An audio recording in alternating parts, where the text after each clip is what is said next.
안녕하세요. 정보통신 컨설턴트 정상민입니다. 여러분과 함께 정보통신 지식 공유하며 저는 행복하고 여러분은 유익한 시간 가지시면 좋겠습니다. 이번 시간에는 광 케이블 접속 방법에 대해 알아볼 텐데요. 요즘에는 통신에서 광 케이블 안 쓰는 곳이 없습니다. 광 케이블 먼저 접속할 때는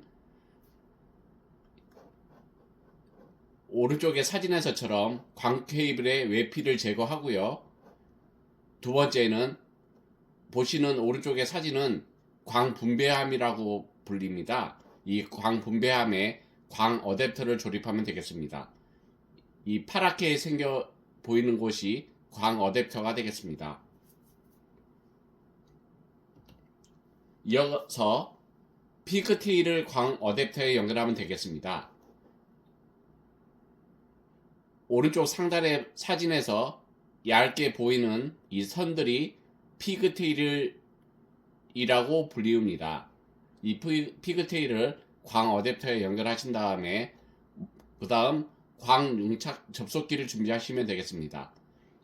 이 장비는 광 융착 접속기라고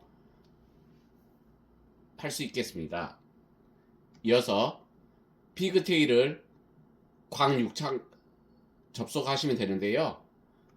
오른쪽의 사진에서처럼 광융착 접속하는 모습을 볼 수 있습니다. 광융착을 접속 후에는 손실값을 확인하는데 0dB에 가까울수록 좋습니다. 아래 사진은 손실값 확인하는 사진을 확인할 수 있습니다. 이어서 접속 후 선정리하고요.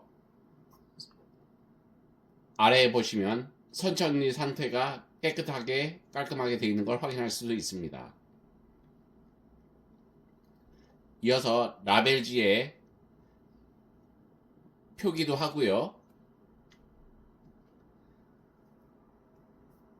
광 케이블 선정리와 더불어서 렉에 장착 후에 광 케이블 여장 정리를 하시면 광 융착 접속이 끝나는 상황이 되겠습니다. 광 케이블의 개요로서 데이터 전송을 위해서 광섬유로 만든 케이블입니다. 레이저를 이용해서 통신하기 때문에 구리 통신선과는 비교할 수 없을 만큼의 장거리 고속통신이 가능하고요. 현재 인터페이스는 광 케이블당 100GBps를 전송하며 이러한 데이터를 파장으로 변환하여 RX, TX 두 가닥의 광 케이블에 약 80개 플러스의 파장을 실 수 있습니다. 과시광설에서 단파, 적외선 등의 여러 스펙트럼으로 데이터를 나누어 굉장히 빠른 스케줄링으로 데이터를 전송합니다. 파장의 개수나 분류 등은 POM마다 스펙이 다릅니다.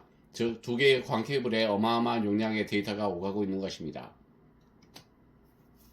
광 케이블의 장점으로서 광통신이 구리선을 쓰는 동축 케이블보다 빠를까요? 결론부터 말하자면 구리선은 내부 간섭 노이즈가 생기기 때문입니다.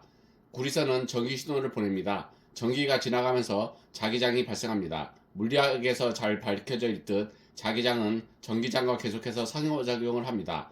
이 상호작용은 전자, 전기, 무선, 반도체 계통의 사람들에게는 애증의 관계입니다. 만약에 우리가 ON, 1 신호와 OFF, 0 신호를 번갈아서 보내게 되면 앞에 보낸 신호의 자기장 때문에 뒤쪽에 딸려오는 신호가 왜곡됩니다. 즉 111, 00, 100, 1010으로 보냈지만 전기 자기의 상호작용으로 인해 신호의 감쇄와 왜곡이 일어나 111, 000000, 111, 0과 같은 식으로 받게 됩니다. 이것을 ISI라고 합니다. 랜선이 내부가 구리선을 꼬아놓은 형태의 일부는 은박지와 칸막이까지 넣는 이유도 이 때문이고 이것도 근본적인 해결책은 되지 못합니다.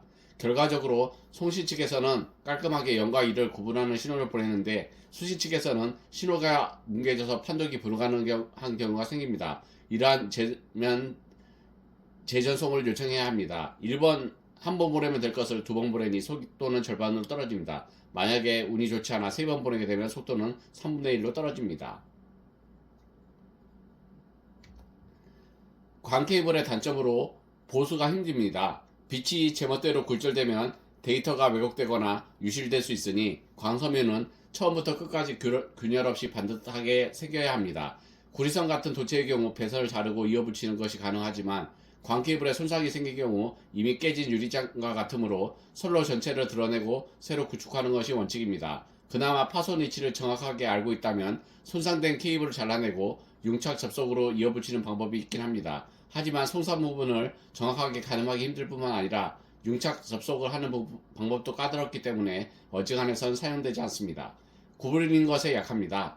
광섬유가 깨질 수도 있고 일정 이상 휘면 신호가 손실될 수 있습니다. 간혹 창문 틀에 광케이블이 들어갈 만큼의 구멍을 뚫어내는 꼼수로 FTTH를 설치해야 하는 경우도 있는데 KT에서는 대부분의 주택에다가 기본적으로 FTTH 설치를 이 방식으로 하고 있다 보니 설치기사들에게 주의할 점으로 광케이블을 항상 느슨하게 꺾이도록 할 것이라 강조하며 교육합니다. 만약 케이블이 실내로 길게 뽑혀 들어와 있는 환경이면 설치기사들이 사용자들에게 비슷한 말을 하기도 합니다. 거기다 가구 같은 걸로 깔아뭉개지 말라는 말은 덤입니다. 전기 시동을 비트로 또 그 반대로 밖으로는 별도의 트랜시버라고 부르는 장치가 필요한데 트랜시버의 가격이 꽤 나갑니다. 그나마 10기가 SFP 모듈 기준으로 10기가 SFP 플러스 LR 제품까지는 한 개당 3, 4만원대라 일반 소비자들도 살 수 있는 금액대이긴 합니다. 이어서 광케이블의 사용시에 대해 알아볼 텐데요. 광케이블을 이용해서 통신하는 네트워크를 옵티컬 네트워크라고 부르며 이중 수동 소자를 사용하는 것을 패시브 옵티컬 네트워크라고 부릅니다. 능선 소자를 사용하는 경우는 액티브 옵티컬 네트워크라고 부르는데 비용 문제로 백보망을 구성하는 용도에서나 사용됩니다. 이를 이용해서 가정집까지 광케이블을 가설하여 인터넷을 제공하는 서비스를 FTTH라고 부르며 집 그 근처까지 가는 경우는 FTTC라고 부릅니다. 오디오 데이터를 전송하기 위해서 광케이블을 사용하기도 합니다. SPDIF와 TOS-LINK 항목을 참고하면 되고요. 예전에는 해저 케이블을 동축 케이블 형태의 구리선을 사용했지만 현재는 광 케이블로 구성합니다. 보통 광 케이블은 디지털 정보를 전달하는 데 이용되지만 아날로그 정보도 광 케이블을 통해 전달이 가능합니다. RF 오버 피버는 아날로그 라디오 신호를 광 케이블로 전달합니다. 노이즈가 매우 적어 CATV 같은 장거리 RF 전달에 사용됩니다. 케이블 인터넷에 사용되는 HFC도 RF 오버 피버를 응용한 물건입니다. 산업기기 제어 용도에서도 주력으로 사용되는데요. 특히 서버 제어에서 약간의 딜레이나 신호 오류가 발생하면 바로 사고로 이어지기 때문에 서버 제어용 장비는 거의 다 광 케이블을 사용한다고 보면 됩니다. 광 케이블의 규격을 대해 알아볼 텐데요. 멀티모드와 싱글모드가 있습니다. 그 중에 먼저 멀티모드는 중심의 광섬유 굵기에 따라 싱글모드, 멀티모드로 나뉩니다. 멀티모드가 더 굵고 주로 단거리 전송에 쓰입니다. 싱글모드는 매우 얇고 주로 장거리 전송에 쓰입니다. OM1, OM2, OM3, OM4, OM5 같은 규격이 있습니다. 숫자가 높아질수록 전송거리가 늘어나고 속도가 빨라집니다. OM 시리즈 규격에 따라 케이블 색도 달라집니다. 참고로 OM1과 OM2에서 5까지는 직경이 안 맞아서 혼용이 불가능하며 OM2 역시 광학 소스가 달라 OM3부터 5랑의 혼용이 불가능합니다. OM3랑 OM4는 보통 지빅에서 같이 혼용이 가능하게끔 설계하는 경우가 많은데 OM5는 혼용을 권장하지 않지만 OM3랑 4는 혼용이 가능합니다. 10기가비트 이더넷을 사용하려면 OM3 이상으로 가는 것을 권장하며 40기가비트 이더넷과 100기가비트 이더넷을 사용하려면 OM5를 사용할 것을 권장됩니다. 멀티모드 중심의 광섬유 굵기에 따라 싱글모드, 멀티모드로 나뉘는데요. 아래의 표에서는 OM1부터 OM5까지의 파장, 직경, 케이블 색상, 광학 소스, 최대 손실값, 대역폭, 최대 전송 속도, 최대 전송 거리가 나타나고 있습니다. 보시는 표는 나무위키를 참조하겠고요. 나무위키 관계자분들께 감사 인사드립니다. 이어서 싱글모드에 대해 알아볼 텐데요. 중심의 광섬유 굵기에 따라 싱글모드, 멀티모드로 나뉩니다. 멀티모드가 더 굵고 주로 단거리 전송에 쓰이는 반면 싱글모드는 매우 얇고 주로 장거리 전송에 쓰입니다. 표준 싱글모드는 G.652에 A, B, C, D 이렇게 있으며 그 안에서도 OS1과 OS2가 있습니다. 주로 G.652로 알고 있으면 됩니다. OS1과 OS2 둘 다 직경은 9에서 125 마이크로미터이며 케이블 색상도 둘 다 노란색입니다. 그러다 보니 혼용에도 무방합니다.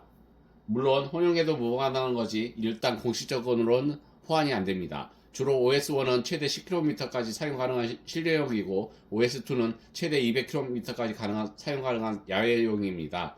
일반적으로 OS2용 지빅에 OS1 케이블을 꽂아도 OS1용 지빅에 OS2 케이블을 꽂아도 웬만해서는 통신에 지장 없다고 보면 되지만 간혹 통신 장애가 생기거나 아예 호환이 안 되는 경우도 있으므로 지빅에 맞는 OS1, OS2 케이블을 꽂는 게 가장 이상적입니다.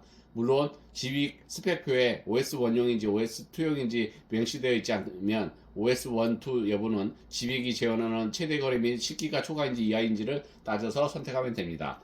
10기가 SFP 플러스 지빅 기준으로 설명하자면 10기가 SFP 플러스 LR은 OS1 케이블을 사용하면 되고 10기가 SFP 플러스 LR 20km, 10기가 SFP 플러스 ER, 10기가 SFP 플러스 ZR 지빅은 OS2 케이블을 사용해야 합니다. 만일 25기가, 40기가, 100기가 속도를 지원하는 지빅이라면 전송거리 상관없이 무조건 OS2 케이블을 사용해야 합니다. 이번 시간에는 광 케이블 접속 방법과 규격에 대해 알아봤는데요. 여러분께 유익한 시간이 되었으면 좋겠습니다. 감사합니다. 즐거운 주말 보내세요. 고맙습니다.